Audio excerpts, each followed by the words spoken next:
What's up, everybody? I apologize. I was supposed to do this at 6. It's been a really crazy day, so I didn't have a whole lot of time to prepare and take notes like I usually do, but I'm going to try my best off the top of my head. I'll probably end up doing a podcast on this later. So today, I'm going to talk about indexes. And a lot of people are confused on what an index is. And I think the most confusing thing is understanding SP 500, the Nasdaq, and the Dow Jones. A lot of people have no idea what any of this means, and it's actually really important to know what this stuff means. So, what is an index?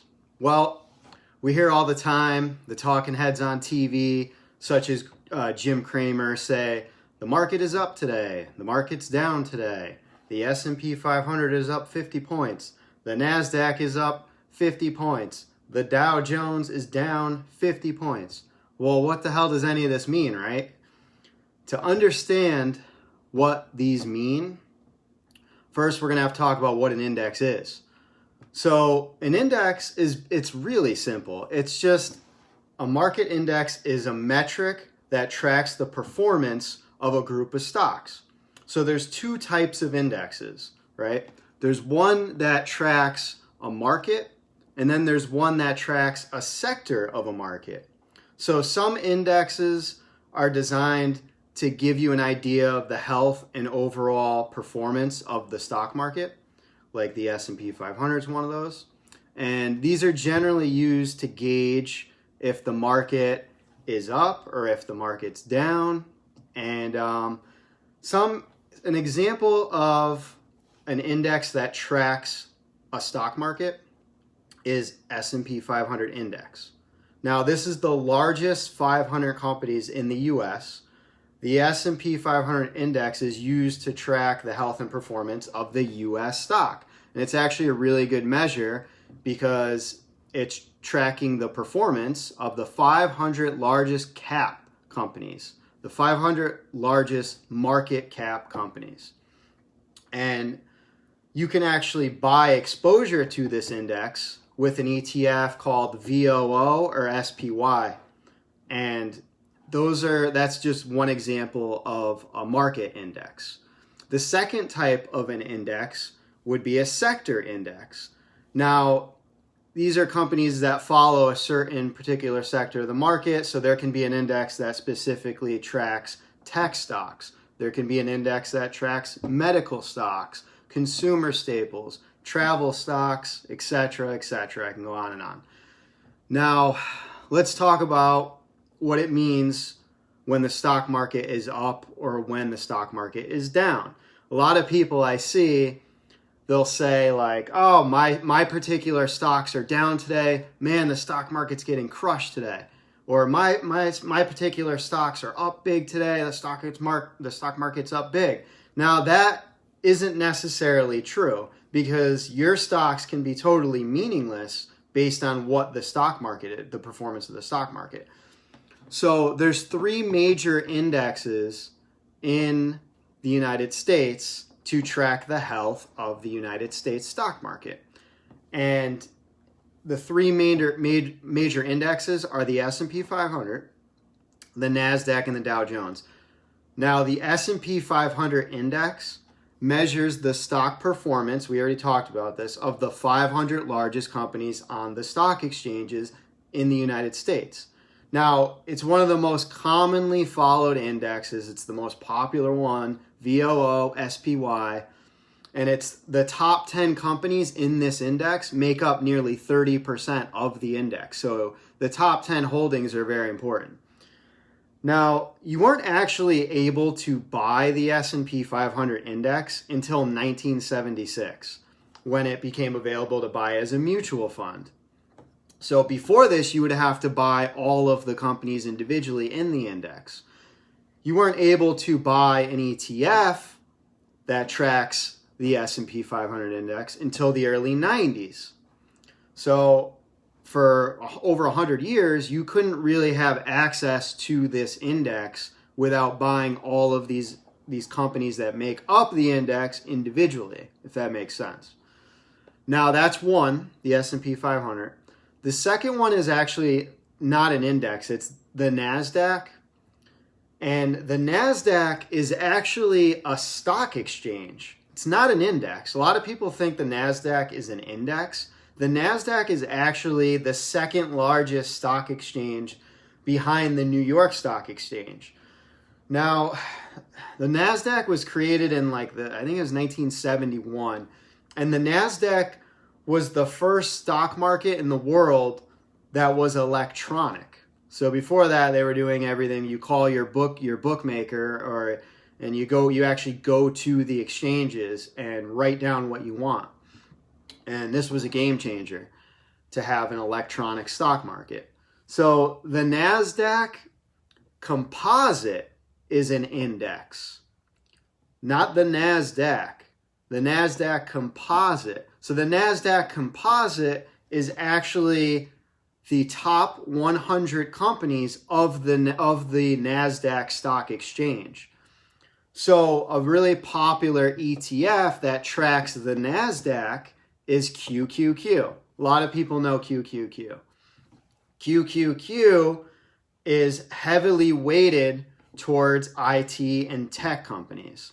So the Nasdaq index is very heavily weighted in tech stocks. The S&P index is the top 500 largest companies in the US, regardless of what sector they're in. Nasdaq sector focuses on non-financials and tech stocks. So that's the second index. And the third major index in the US is the Dow Jones. Now, this has been around forever. This has actually been around since the late 1800s. I'm going to say 1880s. And the Dow Jones goes by the Dow Jones Industrial Average. It goes by the Dow Jones. It goes by the Dow. It goes by DIA. You'll see that a lot. And it's all the same thing. It's just the Dow Jones. And it's an index that measures the stock performance of 30 large companies on any of the stock exchanges in the United States. So the Nasdaq tracks only companies on the Nasdaq Stock Exchange. And the SP 500, I believe, is just the New York Stock Exchange. I could be wrong. I have to double check that. I think I might be wrong on that. But the Dow Jones actually tracks 30 largest companies on any of the 13 stock exchanges in the United States. Now, they take companies from the Nasdaq, the New York Stock Exchange, and Amex, and all the other ones. I think there's 13 total in the United States. Now, the problem with the Dow Jones is only 30 companies. And the Nasdaq Composite Index is 100 companies. And the S&P 500 Index is 500 companies. So many experts argue that it's not really an adequate measure of the health of the stock market to only measure 30 companies. So I kind of take the Dow Jones with a grain of salt. And that's why a lot of people don't recommend, DIA, which is an ETF that tracks the Dow Jones, because it's only 30 companies, which is still better than buying one individual company. You will have more diversification. But tracking 30 companies, only 30 companies to measure the health of the United States that has thousands of companies isn't really the best way to do it. But the thing is, when you take the Nasdaq, you take the S&P, and you take the Dow Jones, all three of these indexes, together they give you a really good measuring stick to track the overall performance of the market. So if you see all three of these are green for the day, then that means that the whole market's doing well. If you see that all of them are red for the day, then the market's not doing that well. And you're going to want to look at the percentages too. If everything is red in the Dow Jones, Nasdaq, and SP 500, it's red, but it's only down like 0.5% or 1%, that's not that bad. If everything's red and they're down 2, 3, 4%, that's not that good. So that's something to pay attention to, is you're going to want to look at the percentages. Don't worry about the points as much when you're looking at these indexes. So now hopefully everything I said will help you better understand these indexes and help you understand when you're watching a show like Mad Money on CNN or Fox Money or any of these financial shows, when they tell you, oh, the Dow Jones is up or the Dow Jones is down or whatever, you'll understand what this means now. So I'll leave you with this. S&P 500 index, very simple, tracks the top 500 companies in the United States by market cap. The Nasdaq Composite index tracks the top 100 companies on the Nasdaq stock exchange.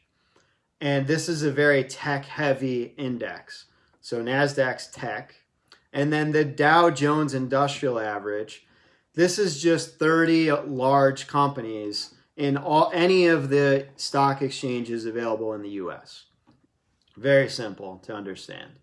Now, if you guys felt like I did a good job explaining this and you understand, please subscribe to my podcast. I'll probably make this a more in-depth podcast in the future. And I'll drop a link in here so you can actually subscribe to it. That'd be awesome. And you can also use some of my links. Public is a great app for fractional share trading. And you can buy any of these ETFs to track these indexes. And you can use Acorns, one of my other links, if you want to start investing with spare change and roundups and also invest into ETFs. Now, ETFs are different than indexes. So I already gone over, I've beaten that horse to death already. And what is an ETF? I have so many videos out, and I also have lots of a podcast episode out on this too that you can find on the channel. So, all right, if you have any questions about anything I just said, leave a comment and let me know, and I'll try to get back to you as soon as I can. You can direct message me or send me a private message, and I'll try to get back to that as soon as I can too. But thanks for joining in. I appreciate it, and have a good night.